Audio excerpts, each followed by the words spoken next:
ऐसी कढ़ाई जो आपने कभी नहीं खाई होगी, बहुत ज़बरदस्त कढ़ाई है, बहुत इजी रेसिपी है, फुल वीडियो वॉच करिएगा। ये मैंने मटन ले लिया था, ठीक है, और या बीफ ले लें, मटन ले, जो भी ले लें, पहले से आपने इसको बॉईल कर देना है। बॉईल करने के बाद वीडियो को स्टार्ट करते हैं। अस्सलाम वालेकुम, वीडियो को स्टार्ट करते हैं। और सबसे पहले हम डालेंगे टमाटर, साथ में धनिया और ज़ीरा, जो भुना हुआ कुटा हुआ धनिया और ज़ीरा होता है ना, वो डालेंगे। अदरक लहसुन डाल देंगे, हरी मिर्चें, कुटी हुई मिर्चें, लाल नमक, सारे स्पाइसेस डाल देंगे हम उसी के टाइम, ठीक है।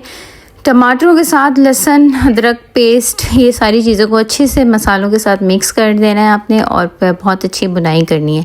जब हमारे टमाटर अच्छे से गल जाएंगे, पेस्ट की तरह बन जाएगा, प्यूरी बन जाएगी, तभी हम अपना जो है ना मटन हो या गोश्त, गाय का गोश्त हो या मटन हो, जो भी हो, हम वो डालेंगे। ये देखिए हमारी पेस्ट बन चुकी है अच्छी सी। और फिर हम ये जो मैंने गोश्त बना दिया था, ये मैं डाल दूँगी, ये डाल दूंगी। ये हाफ़ डन है, ठीक है, हाफ़ डन है। और जब इसकी ये पूरी ग्रेवी बनी हुई है ना, ये ग्रेवी मेरी सुखानी है। सूखने के बाद ये इस तरह से भुना हुआ बन जाएगा। होप सो वीडियो अच्छी लगी तो चैनल को लाइक ज़रूर करिएगा। अल्लाह हाफ़िज़।